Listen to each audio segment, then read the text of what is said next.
듭니다.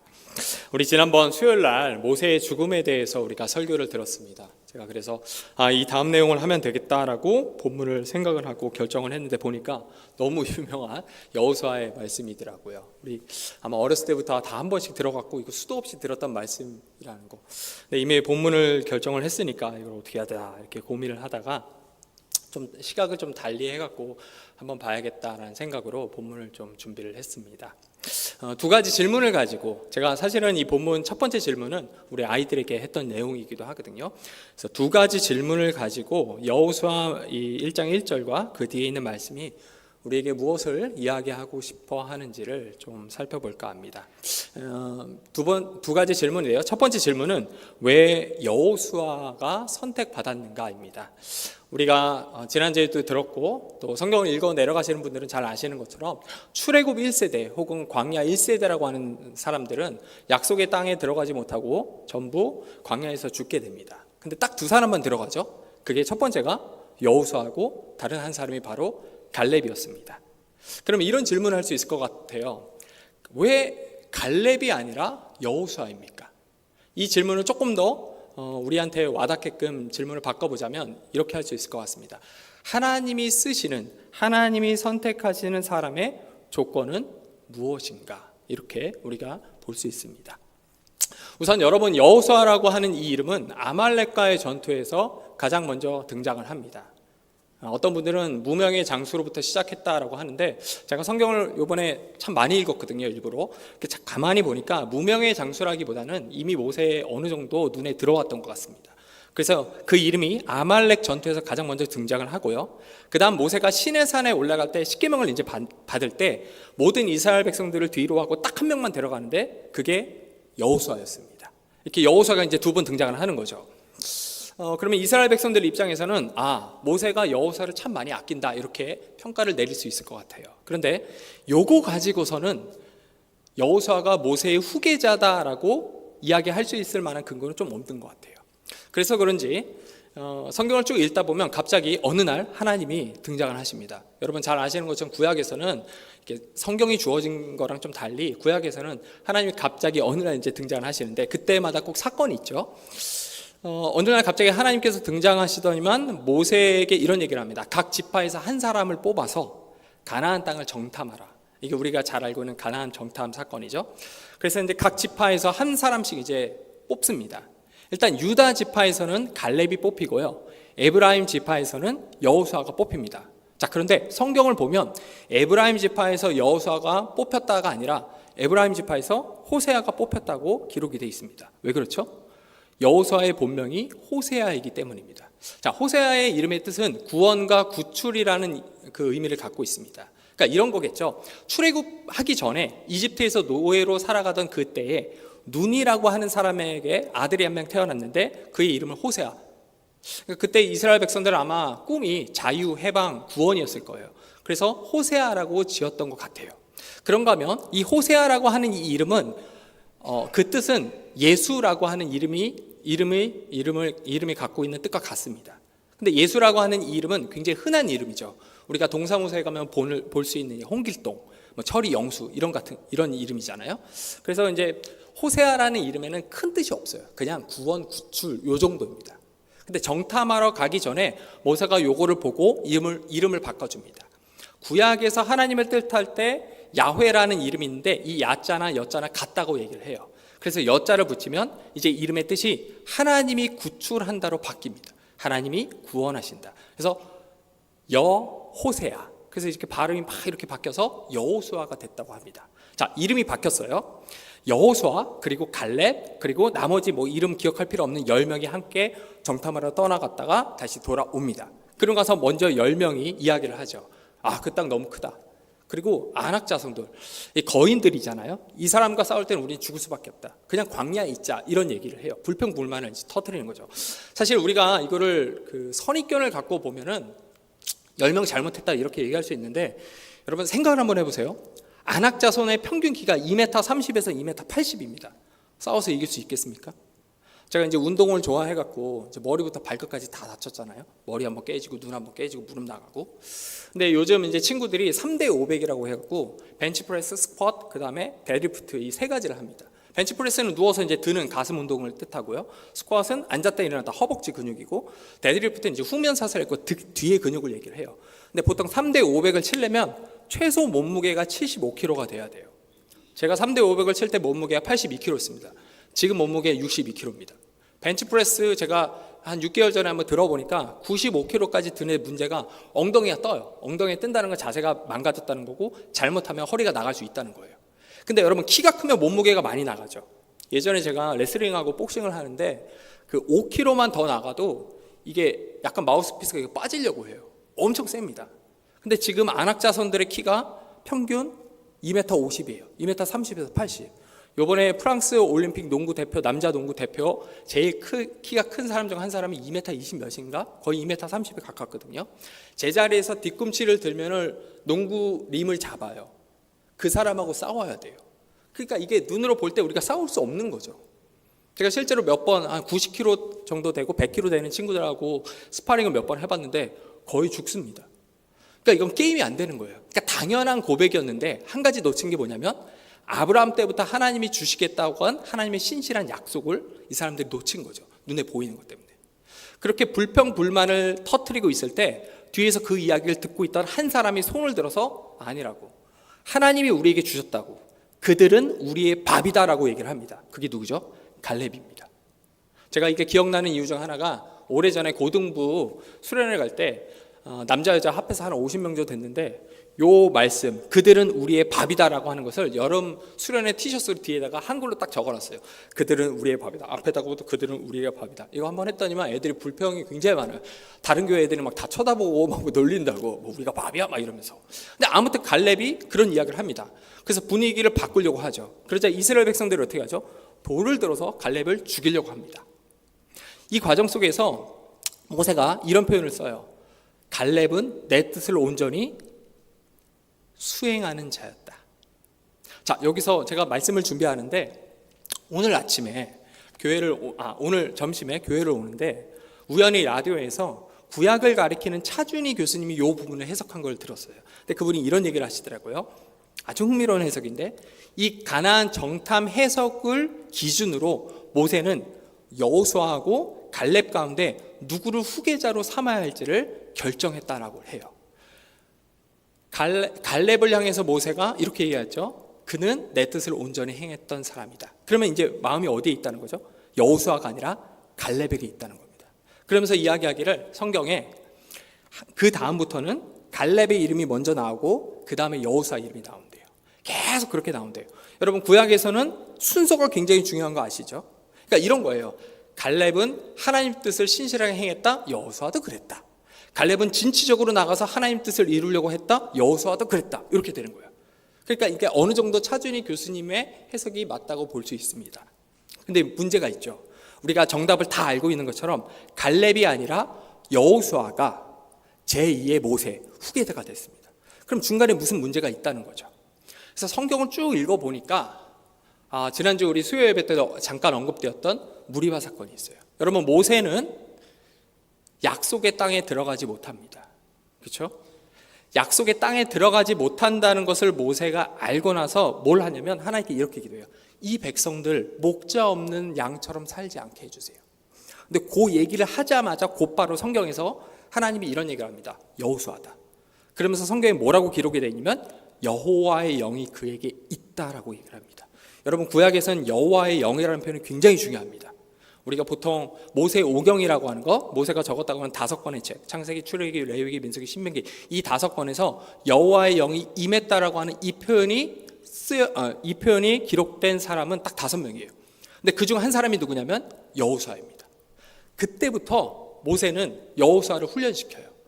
여호수아를 향해서 야, 이 백성 말도 안 듣지. 하지만 이 백성을 데리고 반드시 약속의 땅에 들어가야 된다. 그리고 나서 이 얘기를 해요. 담대하라. 어디서 많이 들어본 거죠? 담대하라. 이렇게 얘기를 해요. 그리고 마지막에 모세가 죽기 전에 여호수아를 향해서 안수를 하는데, 그때 성경이 이렇게 표현합니다. 지혜의 영이 그에게 있다. 그러니까 이게 두 가지죠. 여호와의 영과 지혜의 영 때문에 여호수아가 모세의 후계자가 된 것입니다. 자, 하나님은 어떤 사람을 쓰시냐 그 조건을 물어볼 때 첫 번째는 이거예요. 작은 것에도 순종할 수 있는 사람, 하나님의 약속, 그 신실함을 붙잡고 가는 사람이 할 수 있어요. 갈렙이 그렇게 살았잖아요. 여호수아도 그렇게 살았고. 그리고 이렇게 딱 보면은 차준희 교수님이 이야기한 것처럼 분명히 갈렙이 훨씬 더 탁월했습니다. 근데 결정적으로 하나님이 여호수아를 이야기한 건 딱 하나예요. 그에게 뭐가 있었다? 여호와의 영과 지혜의 영이 있었다는 거예요. 제가 이걸 보면서 약간 소름이 돋았습니다. 여러분, 교회 사역을 저도 어느 정도 하다 보니까 여러 교회를 보는데, 교회를 갈 때마다 눈에 보이는 사람들이 있어요. 누구냐면 각 부서, 초등학생이든 중고등학생이든 청년이든 아니면 젊은 부부든 하나님이 쓰시려고 준비한 사람들이 있어요. 그래서 여러분, 요즘 MZ 친구들이 꼭 하는 말들이 있거든요. 야, 너 이거 하자 이렇게 하면 MZ 애들이 꼭 세 가지를 얘기해요. 제가요? 지금요? 왜요? 이렇게 해요. 야, 이거 한번 하는 거 어때? 하면 제가요? 왜요? 지금요? 이게 MZ 친구들의 이야기인데, 그냥 제가 정답부터 말씀드릴게요. 그런 친구들은 안 씁니다. 한 번 정도는 그렇게 하면 대답을 해줄 수 있지만, 또 그렇게 하면 말하는 사람의 입장에서도 좀 불편하다 해서 안 해요. 하나님도 마찬가지겠죠. 제가요 하나님? 지금요 하나님? 왜요 하나님? 이러면 안 써요.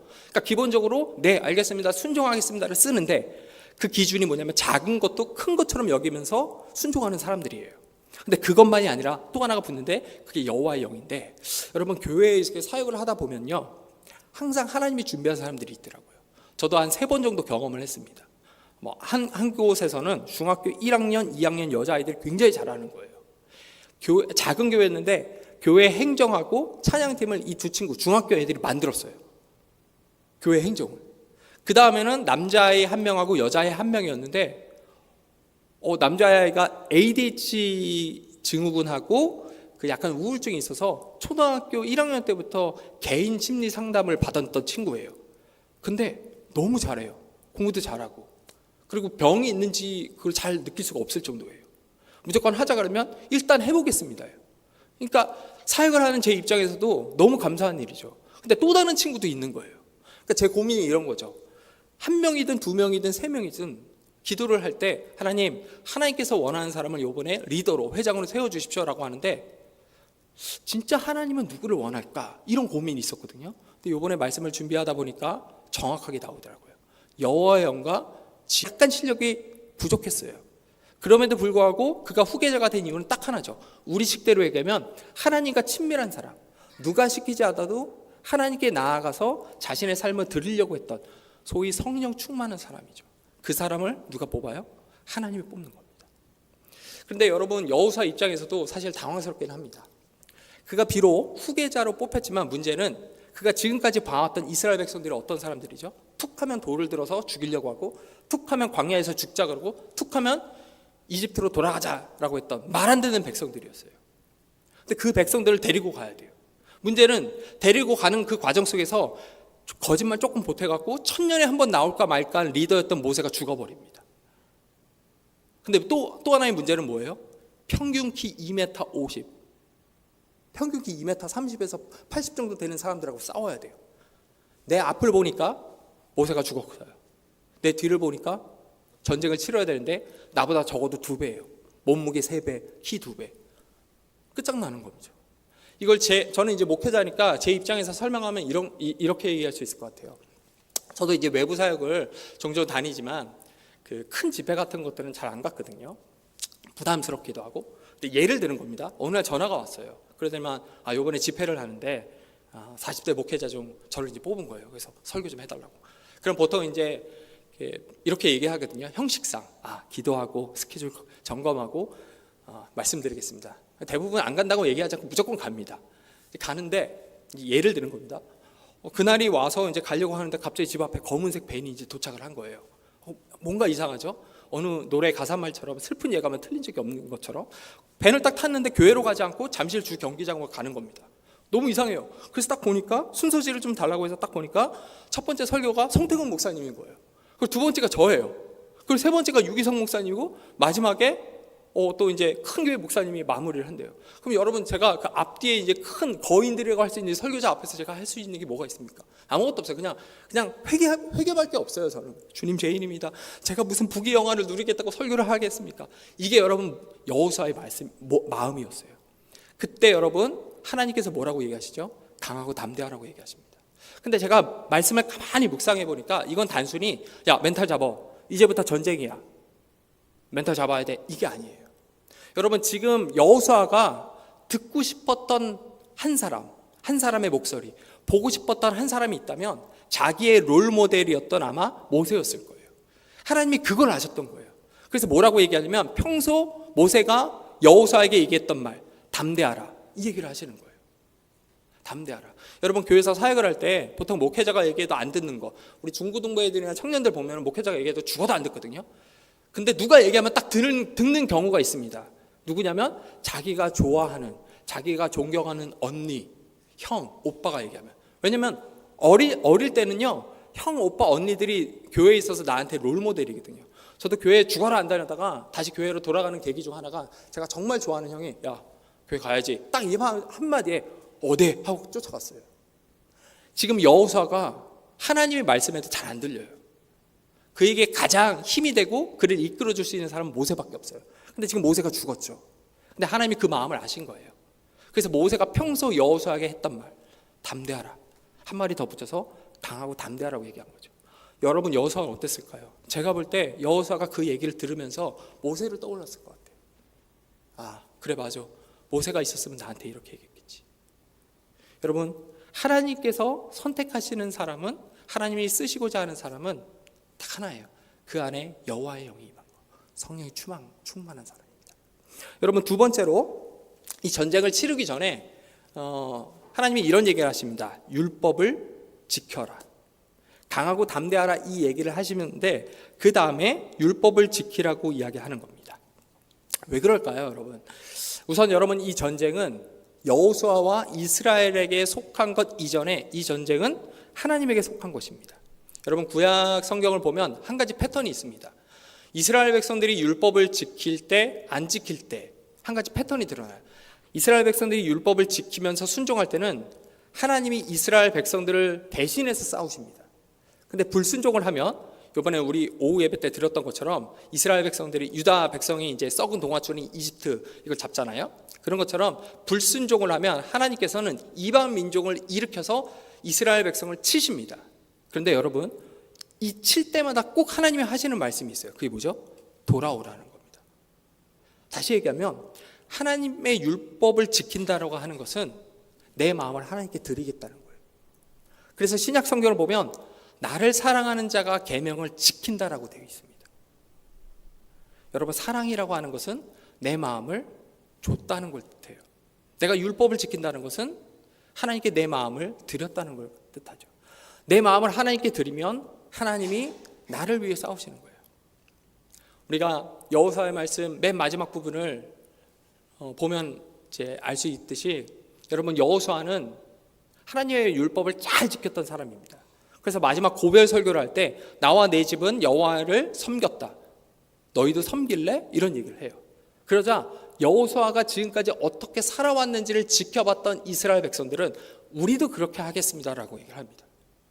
이 말은 여호수아가 율법을 지킴으로 처음에는 좀 실수가 있었지만 끊임없이 그의 삶 속에서 여호와가 임재했고, 여호와 율법을 지킴으로 여호와가 이스라엘을 대신해서 전쟁에서 승리하는 것들을 이스라엘 백성들이 봤다는 거예요. 여호수아가 율법을 지킬 때마다, 우리로 따지면 말씀 앞에 순종할 때마다 하나님이 우리를 대신해 싸워요. 여러분, 근데 그 장면을 누가 보고 있죠? 이스라엘 백성이 보고 있어요. 우리 리더 여호수아가 말씀을 지키네, 여호와가 움직이시네, 우리가 승리하네, 이걸 이스라엘 백성들이 봅니다. 그러면서 여러분, 한 가지가 사라져요. 그게 뭐죠? 모세입니다. 모세의 그림자가 사라져요. 하나님은 이걸 위해서 여호수아에게 말씀한 거예요. 율법을 지켜. 그럼 내가 너를 대신해서 이 전쟁을 싸울 거야. 그리고 승리할 거야. 너가 지금 힘들고 어려워. 너가 이끌어야 될 백성들이 정말 말도 안 되지. 너가 싸워야 할 대상이 정말 말도 안 되지. 하지만 너가 율법을 지키면 내가 너를 위해 싸울 거고, 그들의 눈에서 그들이 그토록 원했던 40년간 그들과 함께하면서 그들 마음에 있었던 모세가 이제 너로 바뀔 거야. 이 얘기를 하십니다. 그러니까 여러분, 이 여호수아의 말씀은 우리에게 이런 얘기를 하는 거죠. 우리가 살아가는 이 세상의 싸움은 우리에게 속한 것이 아니라 하나님에게 속한 것. 그래서 전투의 방식이 바뀌어야 된다고 하는 걸 이야기합니다. 근데 문제는 우리가 이 승리를 자주 맛보지 못한다는 거예요. 간헐적으로 맛본다는 겁니다. 왜 그럴까요? 예전에 어떤 목사님이 그런 얘기를 하시더라고요. 우리가 세상과 싸울 힘도 없지만 하나님을 의지함에도 불구하고 승리를 간헐적으로 가끔 맛보는 이유 중 하나는 우리의 마음을 하나님께 온전히 드린 적이 없기 때문이다. 제가 그게 아직도 기억에 남아요. 그러면서 그분이 이런 얘기를 하셨어요. 우리가 어렵고 힘들 때는 하나님께 매달린다는 거예요. 그런데 조금 상황이 나아지면 어때요? 하나님을 찾지 않는다는 거예요. 내가 학교 입학을 놓고 또는 승진을 놓고는 하나님께 매달려 기도합니다. 근데 승진을 하고 나서 연봉도 늘고 또 월급도 많이 늘고 그랬는데 그때는 세금 내는 거 11조는 잘 내지만 세금 내는 거 혹은 다른 것들에 대해서 너무 무질서한다는 거죠. 근데 그거는 하나님이 원하시지 않는다는 거예요. 여러분, 우리가 한번 대답을 해볼까요? 여러분, 세상 사람들이 볼 때 예수를 잘 믿고 돈을 많이 버는 사람을 보면서 세상 사람들이 감동을 할까요? 아니면 예수 잘 믿는 것 때문에 돈을 많이 벌 수 있는 것을 때로는 포기하는 사람을 보고 감동을 받을까요? 다 알아요, 우리는. 예수를 믿는다는 것은 내 마음을 하나님께 드린다는 건데 그건 온전히 드린다는 거예요. 내가 온전히 드려야지만 여러분 승리를 끊임없이 맛볼 수 있어요. 우리 코로나가 다시 이렇게 빈번하게 나타났다고 합니다. 여러분, 코로나가 처음 터졌을 때 분당의 한 교회에서 온라인 예배를 드렸습니다. 그리고 우리 첫 번째, 혹시 기억나시나요? 첫 번째 코로나가 잠잠해졌을 때 우리가 방역 수칙을 굉장히 잘 지켜서 잠잠해졌거든요. 분당의 한 교회가 설문지를 돌렸습니다. 어떻게 예배를 드리면 좋겠습니까? 온라인으로 계속하는 게 좋겠습니까? 아니면 그대로 오프라인으로 드리는 게 좋겠습니까? 온라인이 좋겠습니까? 오프라인이 좋겠습니까? 의견이 반반으로 나눠졌는데 교회에서 충격을 받았어요. 왜냐하면 40대 이상은 오프라인, 교회 와서 예배 드리자라고 했는데 40대 밑에는 온라인으로 드립시다라고 했어요. 교회에서 충격을 받은 이유는 딱 하나예요. 제자 훈련은 그렇게 했는데 어떻게 이렇게 반응을 하지? 근데 그때 한 분이 이런 이야기를 하세요. 40대 이상은 IMF를 겪었습니다. 40대 이상은 IMF를 겪을 때 아침에 새벽에 누가 시키지 않아도 단을 쌓고 기도를 했어요. 그래서 하나님과의 관계 속에서 응답을 받고 승리가 무엇인지를 배운 거예요. 근데 너무 안타깝게도 그 밑에는 그걸 경험해 본 적이 없습니다. 여러분, 하나님이 오늘 우리에게 하신 얘기는 딱 하나입니다. 너의 마음을 다오. 너가 늘 말씀을 듣지만 하나님의 임재가 만져지지 않고 하나님의 임재가 느껴지지 않는 이유 가운데 하나는 너가 나한테 마음을 준 적이 없지 않냐. 너가 나한테 마음을 줬다고 얘기는 하지만 사실은 다른 데 마음을 둔 거 아니니. 여러분, 우리 자녀들에게 가르쳐야 될 게 있다면 새로운 시대에 새로운 리더자가 뽑히면서 우리가 자녀들에게 가르쳐야 될 게 있다면 하나님의 마음을 이해하고 우리의 마음을 하나님께 드리는 겁니다. 우리가 하나님께 우리의 마음을 온전히 드릴 때, 하나님, 내가 힘들고 어릴 때 주님을 찾았지만 지금 삶이 나아졌던 지금도 내 마음을 온전히 동일하게 드리고 싶습니다. 이걸 우리가 가르쳐야 돼요. 여러분, 말씀을 마칩니다. 하나님께서 쓰시는 사람의 중요한 이유, 그 조건 가운데 하나는 하나님과의 친밀함, 성령의 충만합니다. 작은 것에도 우리가 순종해야 되지만 여러분, 결정적으로 정말 하나님과 친밀한 사람이 하나님께 쓰임받는다고 볼 수 있어요. 또 하나, 그 친밀함은 내 마음을 하나님께 드린 사람입니다. 내가 이럴 때는 예배드리고 이럴 때는 기분 나빠서 사람들하고 얘기도 하지 않고, 그거 아니에요. 여러분, 바울이 그런 얘기를 하죠. 내 의지를 쳐서 복종케 했다고. 내가 비록 지금 연약하고 지금 마음이 무너져 있을지라도 그 마음까지 받으시는 하나님을 믿고 드리려고 해야 됩니다. 여러분, 오늘 하루가 이제 다 끝났습니다. 여러분, 자기 전에 기도 다 하시죠? 기도하실 때 우리 기도 언어를 좀 점검해 보면 좋을 것 같습니다. 고급진 언어 이런 게 아니라, 하나님, 제가 힘들고 어려울 때는 주님을 찾았는데 요즘 생각해 보니까 하나님을 잘 안 찾은 것 같습니다. 기도는 하지만, 예배는 드리지만 내 마음을 주님께 언제 순수하게 드렸는지 하나님 기억이 나지 않습니다. 그러나 주님의 긍휼하심으로 하나님 다시 나를 안아주시고 이 마음, 내 삶이 내 다음 세대에게도 흘러가게 해주십시오. 여러분, 이렇게 기도하면 어떨까 합니다. 우리 기도하겠습니다.